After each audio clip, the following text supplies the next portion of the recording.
नमस्कार दोस्तों, आज हम लोग लुसेंट बुक का इतिहास का पहला चैप्टर देखेंगे और इसको स्टार्ट करने से पहले हम लोग भारतीय इतिहास का जो कुछ परिचय होगा उसको पहले देखेंगे और फिर आगे हम लोग बढ़ेंगे।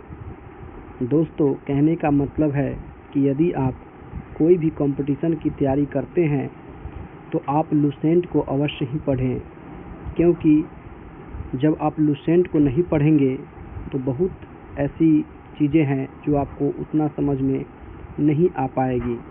इसलिए मेरा मानना है कि लुसेंट जो है यह बहुत ही बेसिक बुक है, इसे आप अवश्य पढ़ें।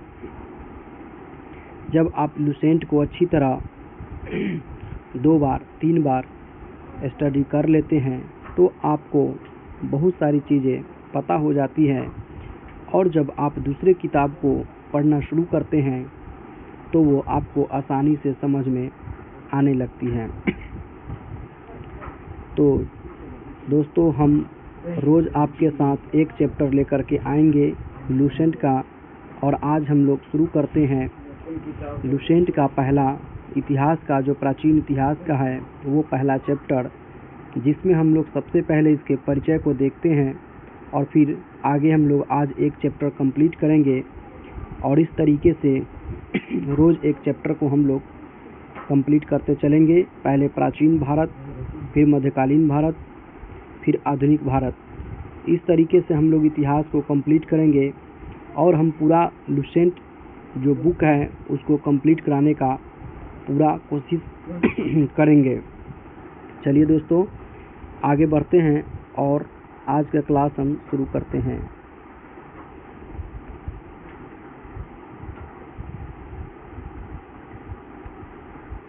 भारत का इतिहास उत्तर में हिमालय से लेकर दक्षिण में समुद्र तक फैला यह उपमहाद्वीप भारतवर्ष के नाम से ज्ञात है, जिसे महाकाव्य तथा पुराणों में भारतवर्ष अर्थात भरतों का देश तथा यहाँ के निवासियों को भारतीय अर्थात भरत की संतान कहा गया है।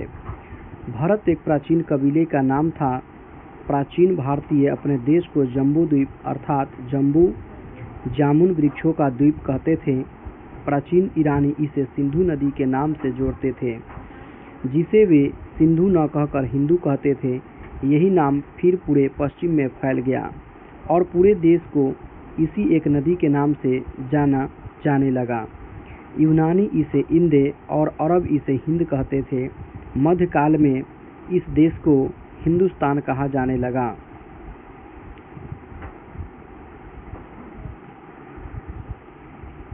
यूनानी इसे इंदे और अरब इसे हिंद कहते थे। मध्यकाल में इस देश को हिंदुस्तान कहा जाने लगा। यह शब्द भी फारसी शब्द हिंदू से बना है। यूनानी भाषा के इंदे के आधार पर अंग्रेज इसे इंडिया कहने लगे। विंध्य की पर्वत श्रृंखला देश को उत्तर और दक्षिण 2 भागों में बांटती है। उत्तर में इंडो यूरोपीय परिवार की भाषाएं बोलने वालों की और दक्षिण में द्रविड़ परिवार की भाषाएं बोलने वालों का बहुमत है। कहता है कि भारत की जनसंख्या का निर्माण जिन प्रमुख नस्लों के लोगों के मिश्रण से हुआ है वे इस प्रकार है: प्रोटो ऑस्ट्रेलॉयड, पैलियो मेडिटेरियन, काकेसायड, निग्रोयड और मंगोलॉयड। भारतीय इतिहास को अध्ययन की सुविधा के लिए 3 भागों में बांटा गया है: प्राचीन भारत, मध्यकालीन भारत एवं आधुनिक भारत, जैसा कि हमने पहले बताया है। आगे देखते हैं भारतीय इतिहास। ये देख सकते हैं, सबसे पहले इतिहास को 3 भागों में बांटने का श्रेय जर्मन इतिहासकार क्रिस्टोफ सेलियस को है। चलिए, अब हम लोग प्राचीन भारत की शुरुआत करते हैं यहाँ से, जो कि हमारा चैप्टर नंबर 1 है, जिसमें से पहला कहता है प्राचीन भारत, प्राचीन भारतीय इतिहास के स्रोत। तो कहता है कि प्राचीन भारतीय इतिहास के विषय में जानकारी मुख्यतः 4 स्रोतों से प्राप्त होती है। पहला धर्म ग्रंथ, दूसरा ऐतिहासिक ग्रंथ, तीसरा विदेशियों का विवरण, चौथा पुरातत्व संबंधी साक्ष्य। धर्म ग्रंथ एवं ऐतिहासिक ग्रंथ से मिलने वाली महत्वपूर्ण जानकारी। भारत का सर्वप्राचीन धर्म ग्रंथ वेद है, जिसके संकलनकर्ता महर्षि कृष्णद्वैपायन वेद व्यास को माना जाता है। वेद वसुधैव कुटुम्बकम का उपदेश देता है। भारतीय परंपरा वेदों को नित्य तथा अपौरुषेय मानती है। वेद 4 है, ऋग्वेद, यजुर्वेद, सामवेद एवं अथर्ववेद। इन 4 वेदों को संहिता कहा जाता है। नेक्स्ट है कि ऋग्वेद ऋचाओं के क्रमबद्ध ज्ञान के संग्रह को ऋग्वेद कहा जाता है। इसमें 10 मंडल, 1028 सूक्त, वालखिल्य पाठ के 11 सूक्तों सहित एवं 10,462 ऋचाएं हैं। इस वेद के ऋचाओं को पढ़ने वाले ऋषि को होत्री कहते हैं। इस वेद से आर्य की राजनीतिक प्रणाली, इतिहास एवं ईश्वर की महिमा के बारे में जानकारी मिलती है। विश्वामित्र द्वारा रचित ऋग्वेद के 3 मंडल में सूर्य देवता सावित्री को समर्पित प्रसिद्ध गायत्री मंत्र है। इसके 9वें मंडल में देवता सोम का उल्लेख है। इसके 8वें मंडल के हस्तलिखित ऋचाओं को खील कहा जाता है। चतुष्वर्ण समाज की कल्पना का आदि स्रोत ऋग्वेद के 10वें मंडल में वर्णित पुस्तक है, पुरुष सूक्त है, जिसके अनुसार 4 वर्ण ब्राह्मण,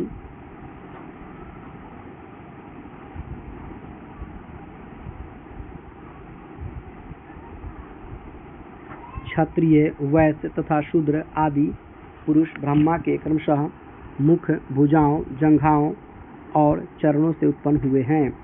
धर्मसूत्र 4 प्रमुख जातियों की स्थितियों, व्यवसायों, दायित्वों, कर्तव्यों तथा विशेषाधिकारों में स्पष्ट विभेद करता है। ऋग्वेद के कई परिच्छेदों में प्रयुक्त अधन्य शब्द का संबंध गाय से है। ईसा पूर्व एवं ईस्वी।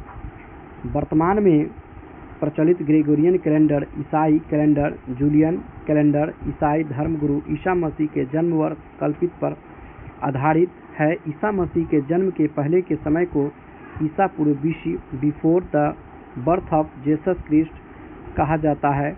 ईसा पूर्व में वर्षों की गिनती उल्टी दिशा में होती है।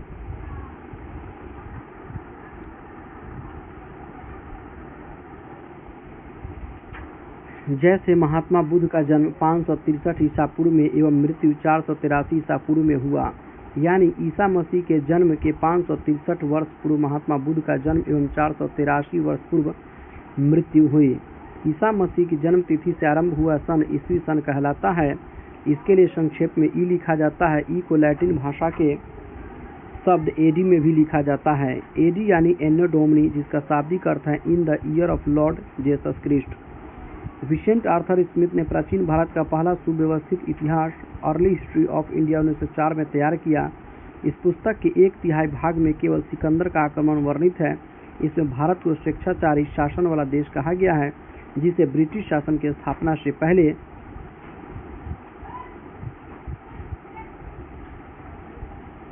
कभी राजनीतिक एकता का अनुभव नहीं हुआ था। उन्होंने लिखा है कि वस्तुतः भारतीय इतिहासकारों का सरोकार शासन के एकमात्र स्वरूप तानाशाही से ही है। वामनावतार के 3 पगों के आख्यान का प्राचीनतम स्रोत ऋग्वेद है। ऋग्वेद में इंद्र के लिए 250 तथा अग्नि के लिए 200 ऋचाओं की रचना की गई है। प्राचीन इतिहास के साधन के रूप में वैदिक साहित्य में ऋग्वेद के बाद शतपथ ब्राह्मण का स्थान है। यजुर्वेद में हम देखेंगे कि सस्वर पाठ के लिए मंत्रों तथा बलि के समय अनुपालन के लिए नियमों का संकलन यजुर्वेद कहलाता है। इसके पाठककर्ता को अर्धयु कहते हैं। आगे बढ़ते हैं तो यजुर्वेद में यज्ञों के नियमों एवं विधि विधानों का संकलन मिलता है। इसमें बलिदान विधि का भी वर्णन है। यह एक ऐसा वेद है जो गद एवं पद दोनों में है। अगला हम लोग देखते हैं सामवेद।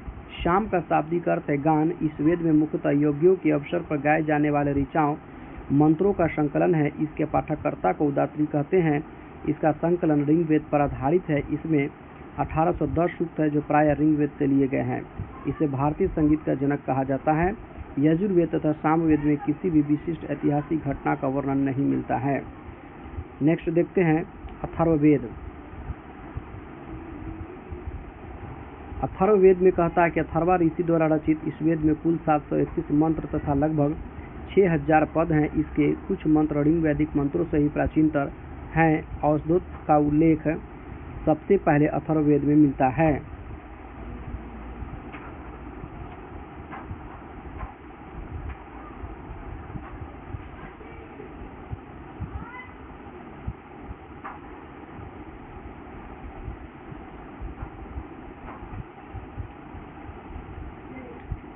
आगे देखते हैं, ऐतिहासिक दृष्टि से अथर्ववेद का महत्व इस बात में है कि इसमें सामान्य मनुष्यों के विचारों तथा अंधविश्वासों का विवरण मिलता है।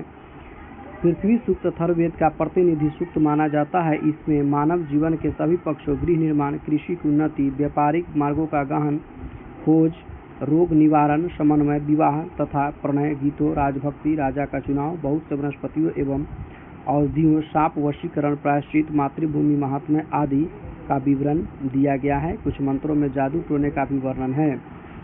अथर्ववेद में परीक्षित को कुरुओं का राजा कहा गया है तथा कुरु देश की समृद्धि का अच्छा चित्रण मिलता है। इसमें सभा एवं समिति को प्रजापति की 2 पुत्रियां कहा गया है। वेदों की भी कई शाखाएं हैं जो वैदिक अध्ययन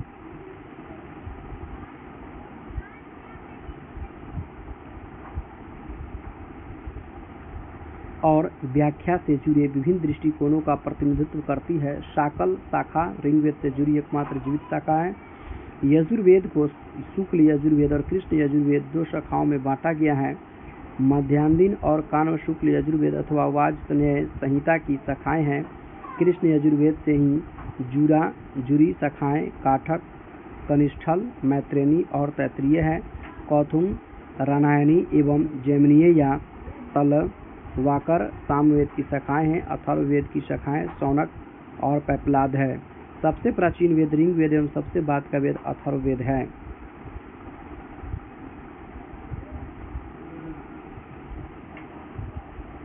ब्राह्मण, आरण्यक तथा उपनिषद। संहिता के पश्चात ब्राह्मणों, आरण्यकों तथा उपनिषदों का स्थान है। इनमें से उत्तर वैदिक कालीन समाज एवं संस्कृति के विषय में जानकारी प्राप्त होती है। ब्राह्मण ग्रंथ वैदिक संहिताओं की व्याख्या करने के लिए गद्य में लिखे गए हैं। प्रत्येक संहिता के लिए अलग अलग ब्राह्मण ग्रंथ है जिसे सारणी में दिया गया है। इन ब्राह्मण ग्रंथों से हमें परीक्षित के बाद और बिंबिसार के पूर्व की घटनाओं का ज्ञान प्राप्त होता है। आगे देखते हैं, ऐत्रेय के राज्याभिषेक के नियम एवं कुछ प्राचीन राजाओं के नाम दिए गए हैं। तत्पथ में गंधार, शल्य, काकय, कुरु, पंचाल, कौशल, विदेह आदि राजाओं का उल्लेख मिलता है। वैदिक साहित्य में ऋग्वेद के बाद शतपथ ब्राह्मण का स्थान है। ये इम्पोर्टेंट है। वैदिक साहित्य में ऋग्वेद के बाद किसका स्थान है? तो शतपथ ब्राह्मण का स्थान है, ध्यान रखेंगे। आरण्यक में यज्ञ से जुड़े कर्मकांडों की दार्शनिक और प्रतीकात्मक अभिव्यक्ति है। उपनिषदों की संख्या 108 है, ये भी ध्यान रखेंगे, जिनमें 13 को मूलभूत उपनिषदों की श्रेणी में रखा गया है। इसमें यज्ञ से जुड़े दार्शनिक विचार, शरीर, ब्रह्मांड, आत्म एवं ब्रह्मा की व्याख्या की गई है।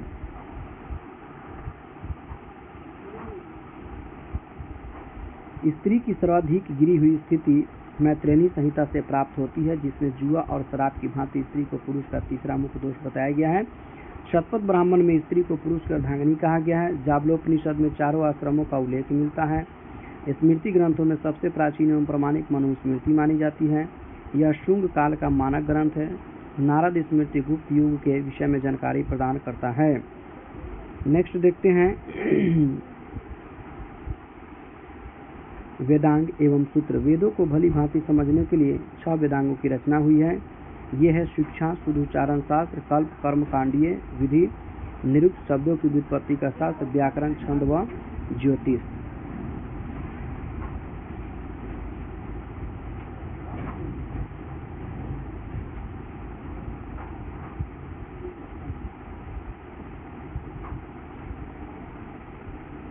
नेक्स्ट देखते हैं कि वैदिक साहित्य को अक्षुण्ण बनाए रखने के लिए सूत्र साहित्य का प्रणयन किया गया है। स्रोत, गृह तथा धर्म सूत्रों के अध्ययन से हमें यज्ञीय विधि विधानों, कर्मकांडों तथा राजनीतिक विधि एवं व्यवहार से संबंधित महत्वपूर्ण बातें ज्ञात करते हैं। प्रमुख सूत्रकारों में गौतम, बोधायन, आपस्तंभम, वशिष्ठ आदि के नाम विशेष रूप से उल्लेखनीय है। सूत्रों में गौतम धर्मसूत्र सबसे प्राचीन माना गया है। पुराण में कहता है कि भारतीय ऐतिहासिक कथाओं का सबसे अच्छा क्रमबद्ध विवरण पुराणों में मिलता है। इसके रचयिता लोमहर्ष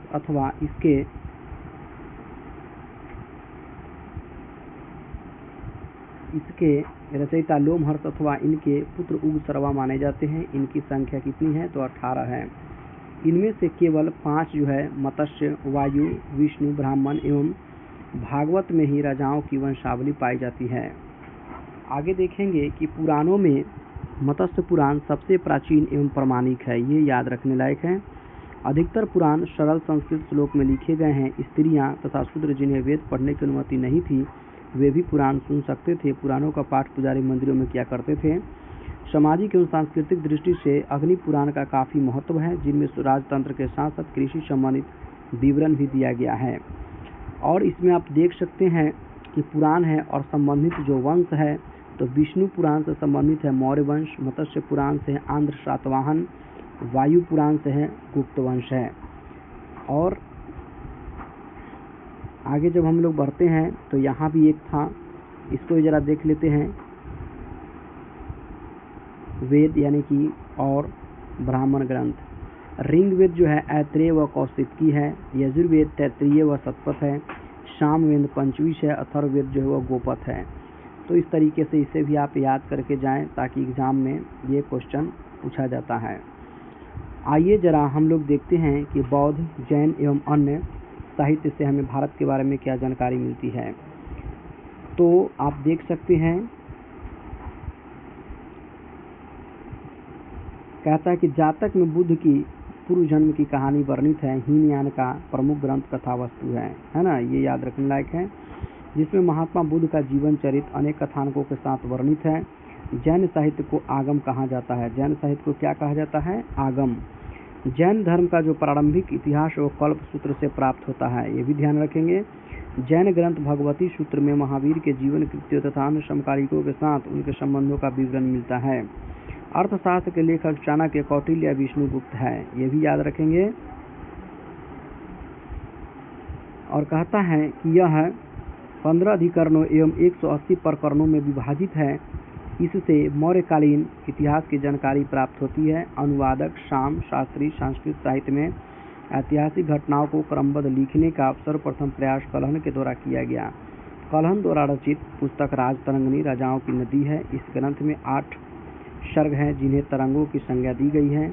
इसमें प्रारंभ से लेकर 12वीं सदी तक के कश्मीर के शासकों का वर्णन है। अरबों की सिंध विजय का वृतांत चचनामा लेखक अली अहमद में सुरक्षित है। आगे बढ़ते हैं, इसको देखते हैं। अष्टधाई के बारे में कहता है कि अष्टधाई संस्कृत भाषा व्याकरण की प्रथम पुस्तक के लेखक पाणिनि है। इससे मौर्य के पहले का इतिहास तथा मौर्य युगीन राजनीतिक अवस्था की जानकारी प्राप्त होती है। किससे? तो अष्टधाई से, है ना। अष्टधाई में पहली बार लिपि शब्द का प्रयोग हुआ है। देखिए ये भी इम्पोर्टेंट है। कात्यायन की गार्गी संहिता एक ज्योतिष ग्रंथ है। कैसा ग्रंथ है? तो ज्योतिष। फिर भी इसमें भारत पर होने वाले यवन आक्रमण का उल्लेख मिलता है। पतंजलि पुष्यमित्र शुंग के पुरोहित थे। देख लीजिए ये भी इम्पोर्टेंट है। पतंजलि जो थे वह पुष्यमित्र शुंग के पुरोहित थे। इनके महाभाष्य से शुंगों के इतिहास का पता चलता है। आगे बढ़ते हैं तो देखते हैं कि विदेशी यात्रियों से मिलने वाली जानकारी है क्या क्या है। तो यूनानी रोमन लेखक है टेसियस, यह ईरान का राजवैद्य था। भारत के संबंध में इसका विवरण आश्चर्यजनक कहानियों से परिपूर्ण होने के कारण अविश्वसनीय है। हेरोडोटस जो है इसे इतिहास का पिता कहा जाता है। इसने अपनी पुस्तक हिस्टोरिका में 5वीं शताब्दी ईसा पूर्व के भारत फारस, आगे देख सकते हैं, ईरान के संबंध का वर्णन किया है, परंतु इसका विवरण भी अनुश्रुतियों अफवाहों पर आधारित है।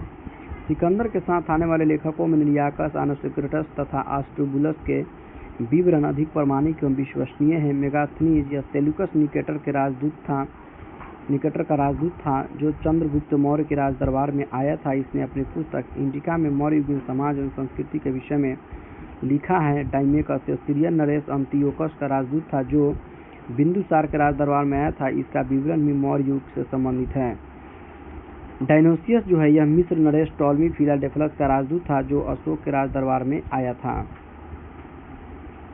आगे बढ़ते हैं तो हम लोग देखते हैं कि टॉलमी इसने 2वीं शताब्दी में भारत का भूगोल नामक पुस्तक लिखी।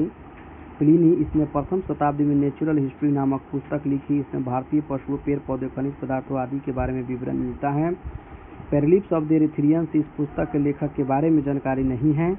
यह लेखक करीब 80 ईस्वी में हिंद महासागर की यात्रा पर आया था और इसने उस समय के भारत के बंदरगाहों तथा व्यापारिक वस्तुओं के बारे में जानकारी दी है। अब चीनी लेखक के बारे में देखेंगे। फाहियान, यह चीनी यात्री गुप्त नरेश चंद्रगुप्त द्वितीय के दरबार में आया था। ये इंपॉर्टेंट होता है, बार बार परीक्षा में पूछे जाते हैं। आगे बढ़ते हैं तो कहता है कि इसने अपने विवरण में मध्य प्रदेश के समाज एवं संस्कृति के बारे में वर्णन किया है। इसने मध्य प्रदेश की जनता को सुखी एवं समृद्ध बताया है। यह 14 वर्षों तक भारत में रहा। संयुगन यह 518 ईस्वी में भारत आया और इसने अपने 3 वर्षों की यात्रा में बौद्ध धर्म की प्राप्तियां एकत्रित की। भेनसांग यह हर्षवर्धन के शासनकाल में भारत आया था। भेनसांग 629 ईस्वी में चीन से भारतवर्ष के लिए प्रस्थान किया और लगभग 1 वर्ष की यात्रा के बाद सर्वप्रथम वह भारतीय राज्य कपिसा पहुंचा। भारत में 15 वर्षों तक ठहर कर 645 ईस्वी में चीन लौट गया। वह बिहार में नालंदा जिला स्थित नालंदा विश्वविद्यालय में अध्ययन करने तथा भारत से बौद्ध ग्रंथों को एकत्र कर ले जाने के लिए आया था। इसका भ्रमण वृत्तांत शिव के नाम से प्रसिद्ध है, जिसमें कहता है कि 138 देशों का विवरण मिलता है। इसने हर्षकालीन समाज, धर्म तथा राजनीति के बारे में वर्णन किया है। इसके अनुसार सिंध का राजा शुद्ध था। भेनसांग ने बुद्ध की प्रतिमा के साथ साथ सूर्य और शिव की प्रतिमाओं का भी पूजन किया था। भेनसांग के अध्ययन के समय नालंदा विश्वविद्यालय के कुलपति आचार्य शिलभद्र थे। यह विश्वविद्यालय बौद्ध दर्शन के लिए प्रसिद्ध था। इति सिंह 7वीं शताब्दी के अंत में भारत आया और इसने अपने विवरण में नालंदा विश्वविद्यालय, विक्रमशिला विश्वविद्यालय तथा अपने समय के भारत का वर्णन किया है। आगे देखते हैं अरबी लेखक के बारे में क्या कहता है। तो ये कहता है कि अल-बरूनी या महमूद गजनवी के साथ भारत आया था। अल-बरूनी ख्वारिज़ में अखीब आधुनिक तुर्कमेनिस्तान का रहने वाला था। अरबी में लिखी गई उसकी कीर्ति किताब-उल हिंद या तहकीक-ए-हिंद भारत की खोज आज भी इतिहास के लिए एक महत्वपूर्ण स्रोत है। यह एक विस्तृत ग्रंथ है जो धर्म और दर्शन, त्योहारों, खगोल विज्ञान, कीमिया, रीति रिवाजों तथा प्रथाओं, सामाजिक जीवन, भार तौल तथा मापन विधियों, मूर्तिकला, कानून, मापतंत्र, विज्ञान आदि विषयों के आधार पर 80 अध्यायों में विभाजित है। इसमें राजपूतकालीन समाज, धर्म, रीति रिवाज, राजनीतिक आदि पर सुंदर प्रकाश डाला गया है।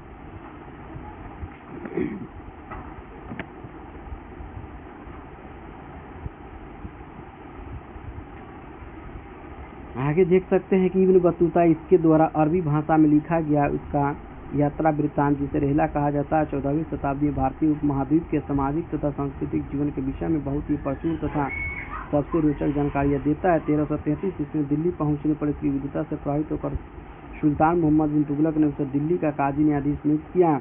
अन्य लेखक जैसे तारानाथ के बारे में कहता है कि एक तिब्बती लेखक था। इसने कंग्यूर तथा तंग्यूर नामक ग्रंथ की रचना की और इनसे भारतीय इतिहास के बारे में जानकारी मिलती है। आगे हम लोग देखते हैं मार्को पोलो। मार्को पोलो यह 13वीं शताब्दी के अंत में पांड्य देश की यात्रा पर आया था और इसका विवरण पांड्य इतिहास के अध्ययन के लिए उपयोगी है। पुरातत्व संबंधी साक्ष्य मिलने वाली क्या क्या जानकारी है। भारतीय पुरातत्व शास्त्र का पितामह, father of Indian archaeology, sir Alexander Cunningham को कहा जाता है। 1400 ईसा पूर्व का अभिलेख बोगाज कोई एशिया माइनर से वैदिक देवता मित्र, वरुण, इंद्र और नाशक अश्विनी कुमार के नाम से मिलते हैं। मध्य भारत में भागवत धर्म विकसित होने के प्रमाण यवन राजदूत हेलियोडोरस के वेशनगर विदिशा गरुड़ स्तंभ लेख से प्राप्त होता है। सर्वप्रथम भारतवर्ष का जिक्र हाथी गुम्फा अभिलेख में है। ये इंपॉर्टेंट है, पूछा जाएगा। सर्वप्रथम भारतवर्ष का जो जिक्र है वह किस अभिलेख में है, तो हाथी गुम्फा अभिलेख में है, ये याद रखेंगे। आगे बढ़ते हैं हम लोग। सर्वप्रथम दुर्भिक्ष का जानकारी देने वाला अभिलेख सह गौरा अभिलेख है। इस अभिलेख में संकट काल में उपयोग हेतु खाद्यान्न सुरक्षित रखने का भी उल्लेख है। सर्वप्रथम भारत पर होने वाले हून आक्रमण की जानकारी भीतरी स्तंभ लेख से प्राप्त होती है। सती प्रथा का पहला लिखित साक्ष्य एरन अभिलेख शासक भानुगुप्त से प्राप्त होती है। सातवाहन राजाओं का पूरा इतिहास इनके अभिलेखों के आधार पर लिखा गया है। रेशम बुनकर की श्रेणियों की जानकारी मंदसौर अभिलेख से प्राप्त होती है।